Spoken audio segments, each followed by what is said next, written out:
Hello everyone, welcome back to my YouTube channel.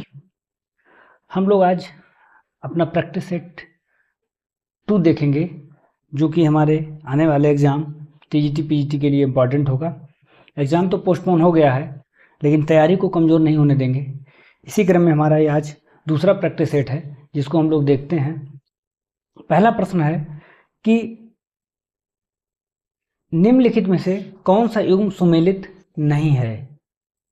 प्रश्न है, निम्नलिखित में से कौन सा युग्म सुमेलित नहीं है। विकल्प हैं prairie USA, selva Chile, Gran Chaco Paraguay और लानोर्ज वेनेजुएला। प्रश्न को ध्यान से पढ़ना है कि कौन सा युग्म सुमेलित नहीं है पूछा है। ठीक है, तो ये हम समझ लेते हैं कि ये जो है उष्णकटिबंधीय और जो शीतोष्णकटिबंधीय घास के मैदान होते हैं उनकी बात हो रही है। जो घास के मैदान होते हैं वो 2 तरह के होते हैं, एक होता है उष्णकटिबंधीय और एक होता है शीतोष्णकटिबंधीय। ठीक है, तो जो उष्णकटिबंधीय जो होते हैं ये दोनों गोलार्धों में 10 से 25 डिग्री दोनों गोलार्धों में पाए जाते हैं। ठीक है, और जो शीतोष्णकटिबंधीय घास के मैदान होते हैं वो 30 से 45 डिग्री के बीच दोनों गोलार्धों में पाए जाते हैं। ठीक है, जो उष्णकटिबंधीय मैदान होते हैं, उष्णकटिबंधीय जो मैदान होते हैं उनकी जो घासें होती हैं वो मोटी होती हैं। ठीक है, मोटी होती हैं, लंबी होती हैं एवं खुरदुरी होती हैं। मोटी, लंबी एवं खुरदुरी होती हैं। ठीक है, जबकि जो शीतोष्णकटिबंधीय घास होते हैं उनकी जो घास होती हैं वो मुलायम होती हैं। ठीक है, और छोटी होती हैं, पौष्टिक होती हैं। तो ये शीतोष्णकटिबंधीय जो घास के मैदान उनकी विशेषताएं हैं और ये जो है उष्णकटिबंधीय जो मैदान उनकी विशेषताएं हैं। ठीक है, तो इस प्रश्न में हमसे पूछा गया है कि कौन सा युग्म सुमेलित नहीं है। ठीक है, तो अगर हम इसमें देखेंगे तो प्रियरी जो है, प्रियरी कहाँ पाया जाता है? यूएसए में पाया जाता है, यूएसए एवं कनाडा में पाया जाता है। ठीक है, ये विकल्प तो सही हो गया है, मतलब ये जो मिलान है वो सही है, तो ये इसका उत्तर नहीं होगा। दूसरा दिया गया सेल्वा जो है चिली में नहीं पाया जाता है। ठीक है, सेल्वा की अगर हम बात करें, ये जो है ब्राज़ील में पाए जाते हैं। सेल्वा कहाँ पाए जाते हैं? ब्राज़ील में पाए जाते हैं। और जो है ये वर्षा वन होते हैं। क्या होते हैं? वर्षा वन होते हैं। और यहाँ पर जो है विश्व की सबसे हल्की लकड़ी जिसको वालसा कहा जाता है वो पाई जाती है। कहाँ? सेल्वा के वनों में, जो कि ब्राज़ील में पाई जाती है। ठीक है, ग्रान चाको है, अगर हम ग्रान चाको की बात करें, ठीक है, तो ग्रान चाको पराग्वे और अर्जेंटीना में पाया जाता है, ये भी सही है। और अगर हम लानोज की बात करें तो ये वेनेजुएला एवं कोलंबिया में पाया जाता है, ये भी सही है। तो हमारे इस प्रश्न का जो सही उत्तर हो गया वो हो गया विकल्प बी, जो है सेल्वा और चिली का कॉम्बिनेशन सही नहीं है। सेल्वा क्या है?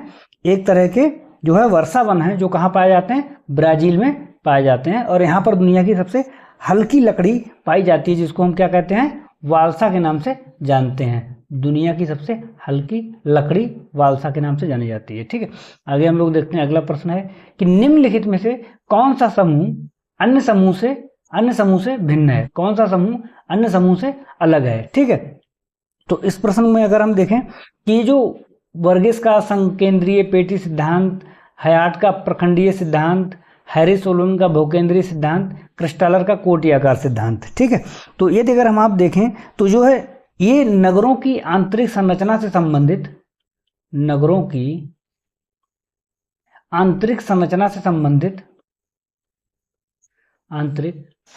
संबंधित कुछ सिद्धांत हैं। ठीक है, तो जो वर्गीस का जो है ये सिद्धांत है संकेंद्रीय पेटी सिद्धांत, इसको जो है 1927 में दिया था वर्गीस ने। और जो है ये अमेरिका का जो है, यूएसए का जो शिकागो नगर है उसके अध्ययन पर आधारित है। दूसरा क्या है? हयाट का प्रखंडीय सिद्धांत, जिसको किया हुआ है 1939 में इन्होंने दिया था। और ये जो है अमेरिका के जो है 142 नगरों का इन्होंने अध्ययन किया था, उस पर आधारित है। तीसरा क्या है? हैरिस एवं उल्मैन का, इन्होंने भी जो है अपने इस सिद्धांत को 1945 में प्रतिपादित किया था। ये भी जो है अमेरिकी नगरों के जो है अध्ययन पर आधारित है। ये जो विकल्प डी है ये सही नहीं है। ठीक है, क्रिस्टालर का कोटि आकार सिद्धांत नहीं है। कोटि आकार जो सिद्धांत है वो किसने दिया था? जिफ महोदय ने दिया था। ठीक है, आगे हम लोग देखते हैं। ठीक है, आगे हम लोग देखते हैं कोलकाता नगर में किस प्रकार की जलवायु पाई जाती है। प्रश्न है हमारा अगला, कोलकाता नगर में किस प्रकार की जलवायु पाई जाती है। तो इस प्रश्न का जो उत्तर है वो है मानसूनी जलवायु पाई जाती है कोलकाता नगर में। आपको पता है कि भारत के इस तरह पे जहाँ पर गंगा नदी अगर इधर आप देखेंगे पश्चिम बंगाल कोलकाता है ना, ठीक है, तो वहाँ पर कैसी जलवायु पाई जाती है, मानसूनी जलवायु पाई जाती है। ठीक है, आगे अगर हम लोग देखेंगे, प्रश्न है हमारा कि झूमिंग कृषि निम्न में से किन क्षेत्रों में वनों के क्षय एवं विनाश का प्रमुख कारण है। किन क्षेत्रों में वनों का विनाश का प्रमुख कारण है। ठीक है, तो इस प्रश्न का जो सही उत्तर है वो दक्षिण एवं दक्षिणी पूर्वी एशिया में जो है झूमिंग कृषि वनों के विनाश का प्रमुख कारण है। ठीक है, आपको पता है कि झूमिंग कृषि में क्या करते हैं, पेड़ों को काट के जला देते हैं, फिर वहाँ पे खेती करते हैं, फिर उसकी उपजाऊ भूमि कुछ साल तक बनी रहती है, जैसे वो अनुर्वर हो जाती है आगे मूव कर जाते हैं। ठीक है, तो इसको किन क्षेत्रों में, दक्षिणी एवं दक्षिणी पूर्वी एशिया में जो है झूमिंग कृषि से वनों का क्षय होता है। इसको अलग अलग जो है क्षेत्रों में अलग अलग नामों से जाना जाता है। आप जो है किसी भी बुक से उठा करके इसको देख लेंगे, क्योंकि सभी एग्जाम में पूछा जाता है। ठीक है, हम लोग आगे देखते हैं। अगला प्रश्न है हमारा, विश्व के अधिकांश व्यापारिक पशुपालन क्षेत्रों में क्या पाला जाता है। प्रश्न संख्या हमारा 53 है कि विश्व के अधिकांश व्यापारिक पशुपालन क्षेत्रों में भेड़ तथा बकरियां अधिक संख्या में पाली जाती हैं, गाय तथा बैल अधिक संख्या में पाए जाते हैं, उपरोक्त दोनों, या डी 1 2 दोनों गलत। तो इस प्रश्न का जो सही उत्तर है क्या है, उपरोक्त दोनों। भेड़ बकरियां भी पाली जाती हैं, गाय एवं बैल भी पाए जाते हैं। अब होता क्या है कि विश्व के 5 प्रमुख ऐसे क्षेत्र हैं जहां पर व्यापारिक पशुपालन किया जाता है। ठीक है, अब व्यापारिक पशुपालन में क्या होता है कि पशुओं का जो है, पशुओं के प्रजनन से लेकर के, ठीक है, उनकी नस्ल सुधार एवं रोगों की रोकथाम की समुचित व्यवस्था की जाती है। ठीक है, तो विश्व में ऐसे कितने क्षेत्र हैं जहां व्यापारिक पशुपालन किया जाता है, 5, और वहां जो है भेड़ बकरियां गाय बैल सभी जो है पाले जाते हैं। तो हमारा इस प्रश्न का उत्तर क्या है, सी इस प्रश्न का सही उत्तर है। हम लोग आगे देखते हैं। प्रश्न संख्या 56 है, वह कृषि पद्धति जिसमें कृषक अपने तथा अपने परिवार के भरण पोषण के लिए फसलें उगाता है। ठीक है, तो ये सबको पता है, बहुत सरल प्रश्न है। क्या कहते हैं उसको, जीविकोपार्जन कृषि कहते हैं। क्या कहते हैं, जीविकोपार्जन कृषि हम लोग कहते हैं उसको, जिसमें क्या है, परिवार जो है अपना जीविका के लिए कृषि करता है। और ये अधिकांशतः जो है एशिया के मानसून वाले क्षेत्र में की जाती है। ठीक है, जहां पर जो है जनसंख्या घनत्व बहुत अधिक पाया जाता है। जनसंख्या घनत्व क्या पाया जाता है, बहुत अधिक पाया जाता है, वहां पर ये निर्वाह कृषि की जाती है। ठीक है, आगे हम लोग देखते हैं। प्रश्न संख्या 57 है कि निम्नलिखित में से कौन सा सुमेलित नहीं है। ठीक है, पनामा नहर जलमार्ग, पनामा नहर, ठीक है, आपको पता है पनामा में है, तो इसका जो बंदरगाह है कोलन, ये बिल्कुल सही मैच कर रहा है। सुएज नहर में एक बंदरगाह है सुएज। ठीक है, प्रशांत महासागरीय जलमार्ग में यहाँ पे लिखा है रियो डी जेनेरियो, जबकि ये तो रियो डी जेनेरियो तो एक ब्राजील का शहर है। ठीक है, यही विकल्प जो है सुमेलित नहीं है, जबकि उत्तरी अटलांटिक जलमार्ग में न्यूयॉर्क पड़ता है, ये सही है। तो ए, बी और डी सही विकल्प हैं, जबकि इस प्रश्न का जो उत्तर है वो है सी, प्रशांत महासागर जलमार्ग पर रियो डी जेनेरियो नहीं पड़ता है। ठीक है, हम लोग आगे देखते हैं। प्रश्न संख्या 58, निम्नलिखित में से कौन सा रेल मार्ग विश्व का सबसे लंबा रेल मार्ग है। ठीक है, तो सभी लोगों को पता है, कई बार प्रश्न पूछा गया, इसका सही उत्तर है डी, ट्रांस साइबेरियन रेल मार्ग। ठीक है, ये जो है 1891 में जो है बनना प्रारंभ हुआ था, और लगभग 1905 तक बन के कंप्लीट हो पाया था, और ये 9289 किलोमीटर लंबा है।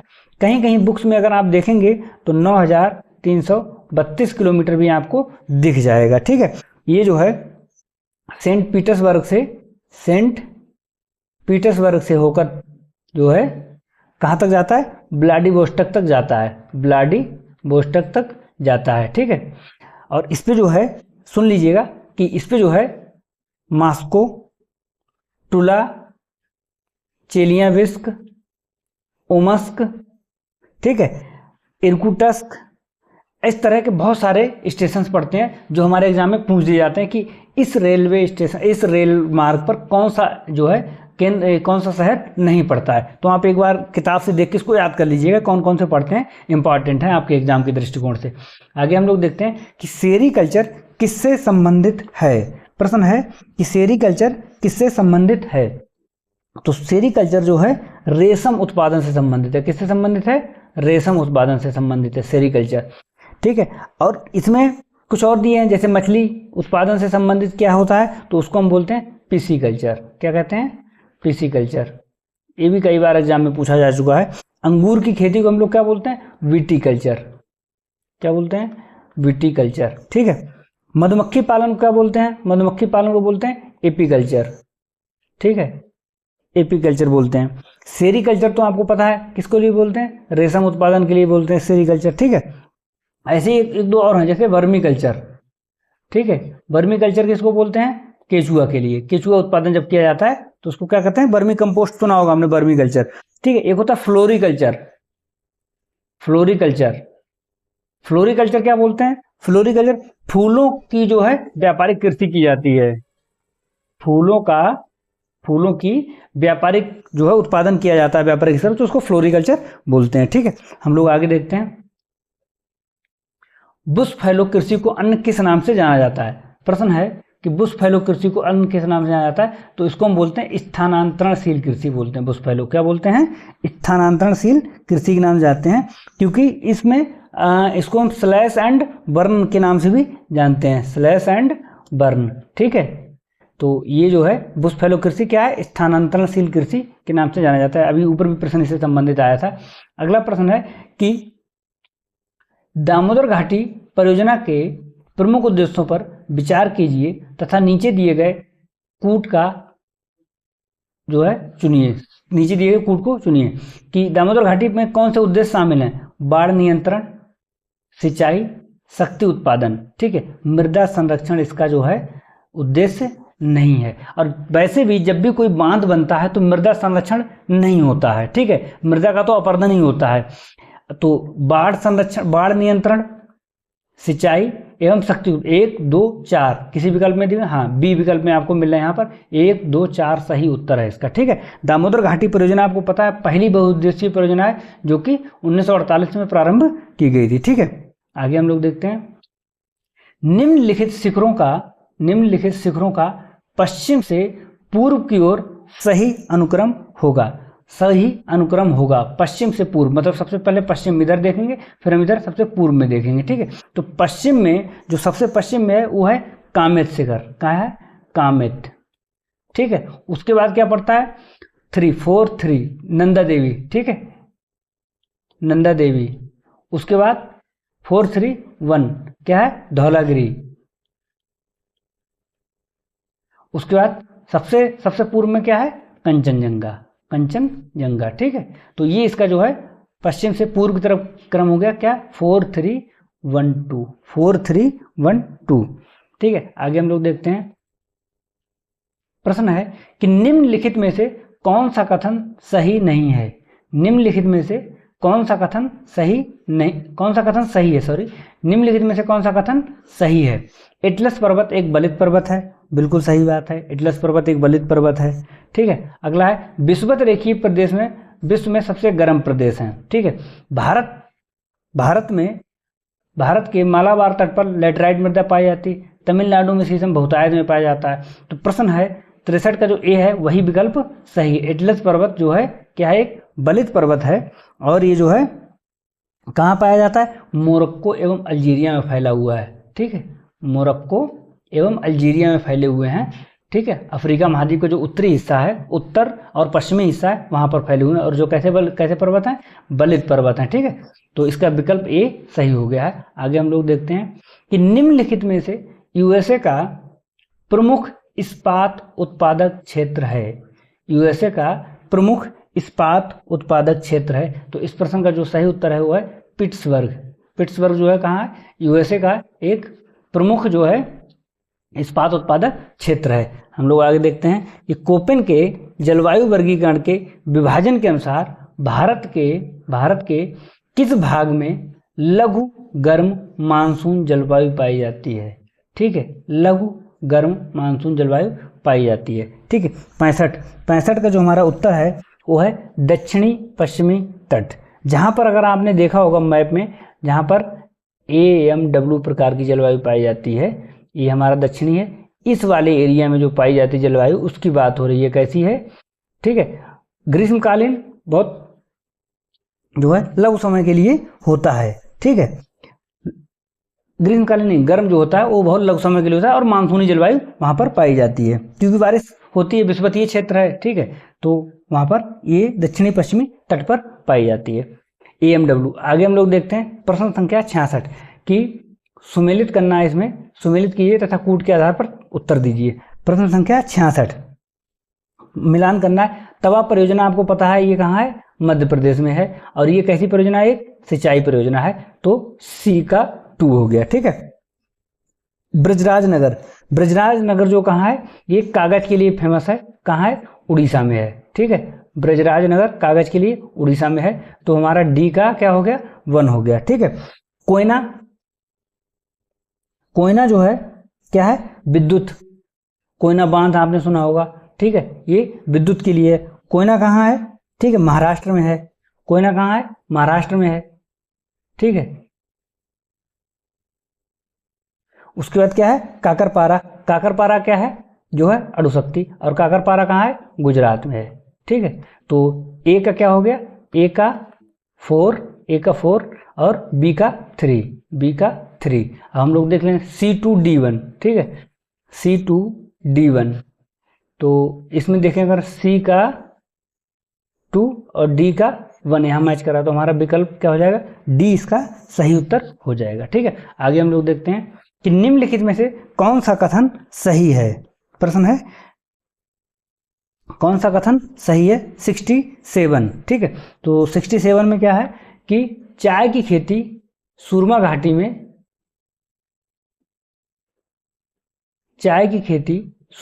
में व्यापक रूप से होती है। ठीक है, यही प्रश्न का विकल्प जो है सही है। सुरमा घाटी जो है किस लिए प्रसिद्ध है? चाय की खेती के लिए प्रसिद्ध है। ठीक है, बाकी ये जो 3 विकल्प हैं, गुजरात तट में धान की खेती होती है, गलत है। दंडकार में कपास होती है, ये भी गलत है। निम्न गंगा में मूंगफली की होती है, ये भी गलत है। तो इस प्रश्न का जो सही उत्तर क्या है? चाय खेती सुरमा घाटी में व्यापक रूप से होती है। अगला प्रश्न है कि निम्नलिखित में से कौन कोयला की खान नहीं है? निम्नलिखित में कौन कोयला खान नहीं है? यहाँ पर जरूर ध्यान दिया करिए, कौन सी खान नहीं है। ठीक है, तो कोरबा, सिंगरेनी और तलचर। ठीक है, ये तीनों जो है क्या है? कोयला की खान है। कोरबा कहाँ है? कोरबा जो है छत्तीसगढ़ में है। ठीक है, सिंगरेनी कहाँ है? सिंगरेनी जो है तेलंगाना में है। और तलचर जो है कहाँ है? उड़ीसा में है। ठीक है, ये सब कैसी हैं? कोयला के खाने। जबकि कुद्रेमुख कहाँ है?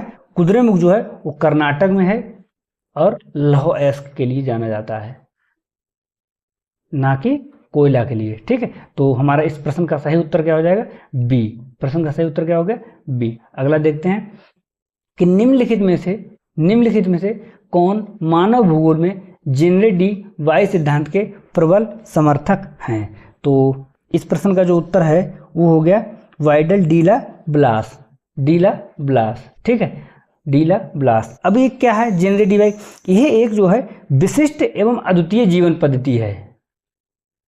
विशिष्ट एवं अद्वितीय जीवन पद्धति। ठीक है, जो कि परंपरा एवं तकनीकी एवं प्रौद्योगिकी के तौर पर जो है एक के रूप में परिलक्षित होती है। ठीक है, जिसे जो है ब्लास महोदय ने जेनरे डी वाई की संकल्पना कहा है। एक समुदाय, एक समाज एक पर्यावरण में रह करके एक विशेष प्रकार का जो संस्कृति, जीवन पद्धति, आचार व्यवहार विकसित करता है, उसी को जो है ब्लास्ट ने क्या है जो है जेनेरेटिव एआई कहा है। आगे हम लोग देखते हैं, अगला प्रश्न है कि निम्नलिखित कथनों पर विचार कीजिए, निम्नलिखित कथनों पर विचार कीजिए और बताइए कि निम्नलिखित में से कौन सा कथन सत्य है, कौन सा कथन सत्य है। ज्योग्राफी शब्द, प्रश्न संख्या 70 है, ज्योग्राफी शब्द जो है टालमी महोदय ने, टालमी महोदय गलत है ये। कासमास के लेखक कार्ल लिटर है, ये भी गलत है। रेडजिल ने जैव संस्कृति में बताया, ये भी गलत है। ठीक है, प्रश्न जो है डी ओ सही है। रिच्टहोफन चीन पर अपने उत्कृष्ट ग्रंथ के लिए प्रसिद्ध थे। चीन जो है कौन, रिच्टहोफन महोदय जो है प्रश्न, क्योंकि इन्होंने एक पुस्तक की रचना करी थी, उसका नाम क्या है, चीन का भूगोल। चीन का भूगोल किसकी रचना है, रिच्टहोफन महोदय की रचना है। तो ये जो चौथा कथन है हमारा बिल्कुल सही है। ठीक है, आगे हम लोग देखते हैं, अगला प्रश्न क्या है, कयाल निम्नलिखित में से कहाँ मिलते हैं। कयाल कहाँ मिलते हैं, तो आप लोगों को पता है कि केरल में मिलने वाले जो झीलें हैं उनको क्या कहा जाता है, कयाल कहा जाता है। कैसी झीलें, जो कि लेगून झीलें हैं, उनको हम क्या कहते हैं, कयाल कहते हैं। कहाँ, केरल में। अगला प्रश्न है कि निम्नलिखित में से किस भूगोलवेत्ता ने मिस्र को नील नदी का वरदान कहा है। यहाँ पर छूट गया, मिस्र को नील नदी का वरदान कहा है। ठीक है, तो इसका उत्तर क्या है, हेरोडोटस। हेरोडोटस महोदय ने मिस्र को नील नदी का वरदान कहा है। अगला प्रश्न हम लोग देखते हैं, ये सब सरल सरल है, इसकी व्याख्या बहुत आवश्यक नहीं है। निम्नलिखित में से कौन निश्चयवाद का प्रबल समर्थक है। प्रश्न संख्या 73 है, निश्चयवाद का कौन समर्थक है। तो इस प्रश्न का जो सही उत्तर है वो है हंटिंगटन महोदय, इसके जो है प्रबल समर्थक हैं। ये सब आपको रटना पड़ेगा, याद करना पड़ेगा, इनके बारे में कॉन्सेप्ट सब ये कहाँ के रहने वाले थे, तो चीज़ें लिंक हो जाती तो याद हो जाता है। ठीक है, तो हंटिंगटन महोदय क्या थे, निश्चयवाद के प्रबल समर्थक थे। आगे हम लोग देखते हैं, एशिया का कौन सा देश भूमि से घिरा हुआ है। ठीक है, तो इंडोनेशिया आपको पता है समुद्र में ही स्थित है, बांग्लादेश भी टच करता है, मलेशिया भी टच करता है। तो क्या बचा हमारा, उज्बेकिस्तान। उज्बेकिस्तान जो है क्या है, एक लैंडलॉक्ड कंट्री है, भूमि से घिरा हुआ है। आगे हम लोग देखते हैं कि निम्नलिखित में से सुमेलित कीजिए तथा सही कूट का चयन कीजिए। नीली क्रांति, चांदी क्रांति, काली क्रांति, पीली क्रांति। ठीक है, तो सबसे पहले पीली क्रांति किससे संबंधित होती है, तिलहन से। डी का सी, दो जगह सही मिल रहा है। काली क्रांति किससे संबंधित होती है, पेट्रोलियम से संबंधित होती है। सी का डी यहाँ मिल रहा है, तो हमारा उत्तर एक सही हो गया। नीली क्रांति मछली पालन से संबंधित है, चांदी इसलिए कुक्कुट पालन से संबंधित है, तो हमारा इस प्रश्न का जो है सही उत्तर एक हो गया। आगे हम लोग देखते हैं, पृथ्वी तल क्षेत्र का जो है क्षेत्र विश्लेषण विज्ञान है, ये कथन किसका है। ये इस प्रश्न का जो सही उत्तर है वो है रिच्टहोफन महोदय का। रिच्टहोफन ने कोरोलॉजिकल साइंस कहा है, भूगोल को क्या है, कोरोलॉजिकल साइंस कहा है, जो कि प्रादेशिक भूगोल से संबंधित है, कोरोलॉजिकल साइंस। ठीक है, अब थोड़ा सा यहाँ पे समझ लेते हैं, अल्फ्रेड हेटनर भी इस चीज़ से संबंधित हैं, लेकिन बात क्या है, जो रिच्टहोफन है उनका समय है 1833 से लेकर के 1905 तक। इसके बाद अल्फ्रेड हेटनर का समय होता है शुरू 1859 से लेकर के 1941 तक। तो इसी संकल्पना को और आगे विस्तृत व्याख्या जो है अल्फ्रेड हेटनर महोदय ने की है, जबकि इसकी शुरुआत जो है जर्मनी में जो है किसने करी थी, रिच्टहोफन महोदय ने करी थी। इसलिए जो है क्षेत्र विश्लेषण विज्ञान जो है भूगोल का किसने कहा है, रिच्टहोफन महोदय ने कहा है। ठीक है, आगे हम लोग देखते हैं कि सूची 1 का सूची 2 से मिलान कीजिए। ठीक है, तो ये थोड़ा सा कठिन प्रश्न है, याद करने वाला, रटने वाला है।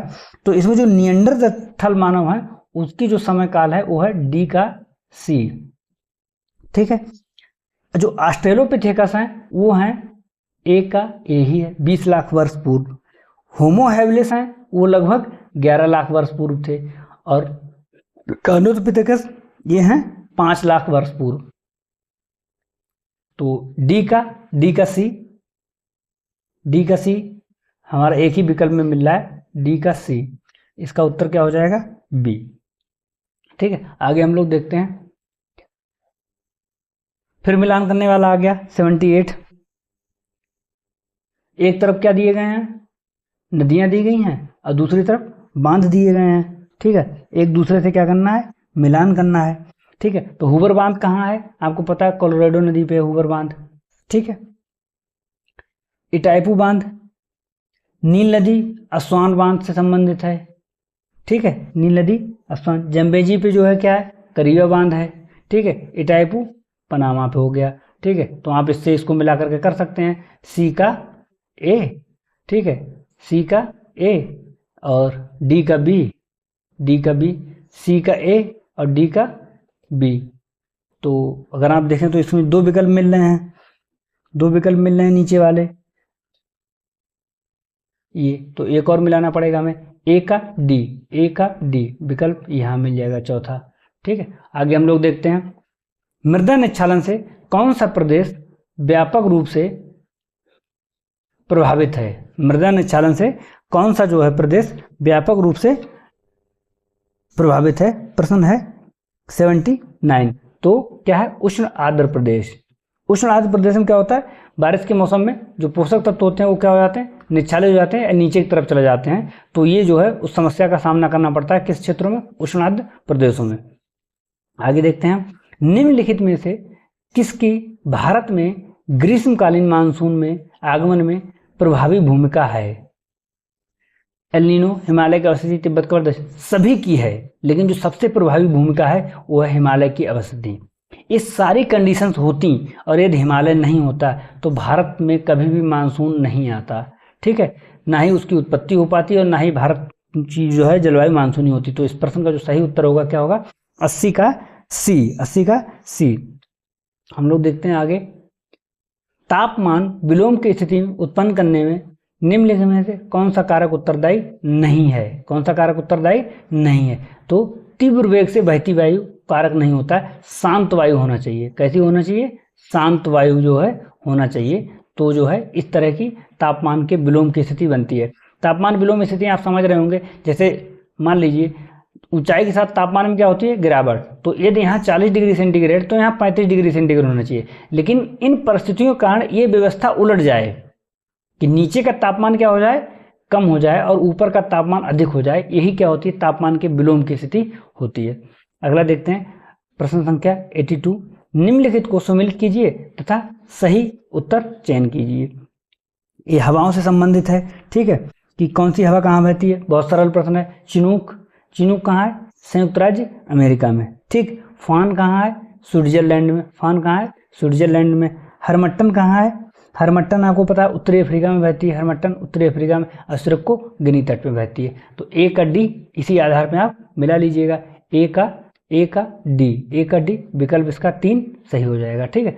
आगे हम लोग देखते हैं ध्रुवीय वाताग्र सिद्धांत। ध्रुवीय वाताग्र सिद्धांत जो है कि उत्पत्ति संबंधित है, ये किससे संबंधित है, तो ये ध्रुवीय वाताग्र जो सिद्धांत है ये है शीतोष्ण कटिबंधीय चक्रवातों संबंधित है, जिसको जो है वर्कनीज महोदय ने जो है प्रतिपादित किया था या बताया था। 83 का क्या सही उत्तर है, 83 का बी इसका सही उत्तर है। आगे हम लोग देखते हैं मोह असंबद्धता, मोह संबद्धता स्थित है, मोह असंबद्धता स्थित है। प्रश्न संख्या 84। तो जो 84 में क्या है, निम्न आवरण एवं ऊपरी मेंटल। यदि आप लोग इसमें देखें तो ये क्रस्ट है, तो क्रस्ट और मेंटल यहाँ पर जो पाई जाती है वही तो मोह असंबद्धता है। तो निचला क्रस्ट और ऊपरी मेंटल, तो विकल्प जो है इसका क्या हो गया, ये सही हो गया, ठीक है। आगे हम लोग देखते हैं 85। वृक्षनुमा अपवाह प्रणाली विकसित होती है, वृक्षनुमा, ठीक है। इसको हम क्या बोलते हैं, डेंड्रिटिक बोलते हैं, ठीक है। अब विकसित होती है, किस पे विकसित होती है। 85 का जो सही उत्तर है वो है समान संरचना युक्त समतल क्षेत्र। 85 का ए सही विकल्प है, ठीक है। यदि आप इसमें देखेंगे तो जो वृक्षनुमा होती है कि जो मुख्य नदी है, मुख्य नदी पेड़ के तने के समान होती है और बाकी अन्य जो नदियां होती हैं वो उसमें शाखाओं के तौर पर उसमें आकर के मिलती हैं। तो जिस तरह ऐसे एक बनती है जो अपवाह, इसको हम क्या कहते हैं, वृक्षनुमा जो है अपवाह तंत्र कहते हैं। ये जो है अधिकांशतः दक्षिण भारत में आपको देखने को मिलेगा, ठीक है। आगे देखते हैं प्रश्न संख्या 86। सरिता अपहरण की अधिक संभावना, सरिता अपहरण की अधिक संभावना जो है होगी तब जब क्या होगा, इसका विकल्प डी, कि किसी जल विभाजक के दोनों ओर ढाल प्रवणता में अधिक अंतर होगा। क्या होगा? अधिक अंतर होगा, तो जो है क्या होगा? सरिता अपहरण की संभावना बनेगी। अगला प्रश्न है कि कैटाबेटिक पवन किसे कहते हैं? कौन सी पवनें होती हैं जिनको कैटाबेटिक पवन? तो ये प्रश्न जो है अभी हाल ही में किसी एग्जाम में पूछा गया था, अधोढाल। ठीक है, अधोढाल पवन को क्या कहते हैं? कैटाबेटिक पवन कहा जाता है। ठीक है, आगे देखते हैं हम लोग। भूदृश्य किस अवस्था में जलप्रपात एवं क्षिप्रकाओं का निर्माण होता है? तो युवावस्था में जो है क्या होता है? क्षिप्रकाओं का और जलप्रपात का निर्माण होता है। आगे हम लोग देखते हैं, कथन क्या है कि वृद्धावस्था में नदियां अत्यधिक विसर्पण करती हुई प्रभावित होती हैं। गलत प्रश्न है, वृद्धावस्था में विसर्पण नहीं करती हैं। वृद्धावस्था में नदियों की भार वहन की क्षमता समाप्त हो जाती है। ये बात सही है, क्योंकि उनकी गति क्या हो जाती है? कम हो जाती है। तो इसका सही उत्तर क्या होगा? ए असत्य और आर सत्य है। वृद्धावस्था में विसर्पण करते हुए नहीं चलती हैं और वृद्धावस्था में उनकी भार वहन क्षमता समाप्त हो जाती है। ये बात सही है, तो डी असत्य है, आर सत्य है। कोपेन की जलवायु वर्गीकरण पद्धति में, कोपेन की जलवायु पद्धति पर BSH का अर्थ है। BSH का क्या अर्थ है? ठीक है, इसको अगर हम लोग देखें, BSH का जो अर्थ है, तो बी जो है कोपेन में बी शुष्कता को दर्शाता है। किसको दर्शाता है? बी किसको दर्शाता है? शुष्क को, या जो मरुस्थलीय कह सकते हैं हम लोग। ठीक है, और एस क्या है? एस स्टेपी को दर्शाता है, स्टेपी या अर्ध शुष्क को दर्शाता है। ठीक है, और एच क्या दर्शाता है? स्मॉल एच है जो, इसको हम क्या कहते हैं? गर्म एवं शुष्क। ठीक है, गर्म एवं शुष्क। ठीक है, तो इस आधार पे जो है इस प्रश्न का जो है 90 का जो विकल्प हो जाएगा वो है डी, उष्णकटिबंधीय स्टेपी। उष्णकटिबंधीय स्टेपी जिसमें औसत वार्षिक वर्षा 18 डिग्री सेंटीमीटर, औसत वार्षिक वर्षा 18 सेंटीमीटर से अधिक हो। ठीक है, तो ये डी को दर्शाएगा, BSH। अगला प्रश्न है, लाल मिट्टी का रंग किसकी उपस्थिति के कारण लाल होता है? ठीक है, तो इसका जो है फेरिक ऑक्साइड की वजह से क्या होता है? इसका रंग लाल होता है। रंग क्या होता है? लाल होता है। किसकी उपस्थिति के कारण? फेरिक ऑक्साइड की उपस्थिति के कारण। अगर हम देखते हैं, निम्न में कौन वनस्पति समूह वन जीवों में सम्मिलित नहीं किया जाता है? प्रश्न संख्या 92 है कि सम्मिलित नहीं किया जाता है। ठीक है, तो 92 में उष्णकटिबंधीय सवाना को सम्मिलित नहीं किया जाता है, क्योंकि सवाना जो है क्या है? घास के मैदान है। क्या है? घास के। बाकी तीनों क्या हो जाते हैं? वन की श्रेणी में रखे जाते हैं। अगला प्रश्न देखते हैं, निम्नलिखित में से किसकी समुद्री जल में लवणता की मात्रा पर कोई प्रभाव नहीं पड़ता है? तो वर्षा का पड़ता है, जलधाराओं का पड़ता है, नदियों के मुहाने का प्रभाव पड़ता है। समुद्र में जो वनस्पति पाई जाती है उसका जो है लवणता पर कोई प्रभाव नहीं पड़ता है। तो विकल्प डी इसका सही उत्तर हो गया। प्रवाल व्यंजन किसका परिणाम है? विश्व के बढ़ते तापमान का। यह प्रश्न कई बार रिपीट किया गया है। विश्व के बढ़ते तापमान की वजह से जो है प्रवाल व्यंजन सबसे ज्यादा प्रभावित होता है। आगे हम देखते हैं, ज्वार के प्रगतिशील लहर सिद्धांत के प्रतिपादक हैं। ठीक है, प्रगतिशील लहर सिद्धांत के जो प्रतिपादक हैं वो हैं विलियम हेबल। तो इसका जो सही उत्तर है वो हो गया 95 का सी। आइजैक न्यूटन ने संतुलन का सिद्धांत दिया था। कौन सा सिद्धांत दिया था? संतुलन का सिद्धांत दिया था। ठीक है, हैरिस ने स्थैतिक तरंग सिद्धांत दिया था। स्थैतिक तरंग सिद्धांत दिया था। ठीक है, और एरी महोदय ने नहर सिद्धांत दिया था। ठीक है, तो ये सब पता होने चाहिए, कई बार एग्जाम में पूछे जा चुके हैं। अगला प्रश्न है कि कोरियालिस बल किस गति के कारण उत्पन्न होता है? तो पृथ्वी के घूर्णन के कारण उत्पन्न होता है। यह एक क्या है? आभासी बल है। क्या है? ये एक आभासी बल है जो पवनों के क्या करता है? पवनों की दिशा को प्रभावित करता है। पवनों की दिशा को प्रभावित करता है, और जो है ये ध्रुवों पर सर्वाधिक होता है और भूमध्य रेखा पर न्यूनतम होता है। ठीक है, अगला प्रश्न देखते हैं कि निम्नलिखित में कौन सा युग्म सुमेलित नहीं है? फिर पूछ लिया कौन सा युग्म सुमेलित नहीं है। ठीक है, तो हिमानी नियंत्रण सिद्धांत प्रवाल भित्ति संबंधित है और इसको जो है डेली महोदय ने दिया था। ये बिल्कुल सही कथन है। अगला है संवहन तरंग सिद्धांत चक्रवात। ये गलत है। संवहन तरंग सिद्धांत को जो है किसने दिया था? ये है होम्स महोदय ने दिया था, और ये जो है पर्वत निर्माण से संबंधित है। किससे संबंधित है? पर्वत निर्माण। स्थिर तरंग सिद्धांत ज्वारभाटा से संबंधित है, हैरिस महोदय ने दिया था। तापीय चक्र सिद्धांत जो है जेफरी ने दिया था महाद्वीप एवं महासागर की उत्पत्ति से संबंधित है। ठीक है, तो इसका सही उत्तर क्या हो गया? बी। इस प्रश्न का जो सही उत्तर है वो क्या हो गया? बी। संवहन तरंग सिद्धांत जो है चक्रवातों संबंधित नहीं है, पर्वत निर्माण संबंधित है, जिसको होम्स ने दिया था। अगला प्रश्न है, अंडमान और निकोबार द्वीप समूह अलग किए जाते हैं। अंडमान एवं निकोबार समूह जो है वो 10 डिग्री से अलग किए जाते हैं। प्रश्न संख्या 98 में जो है क्या है, वो 10 डिग्री की जो है उससे अलग किए जाते हैं चैनल से।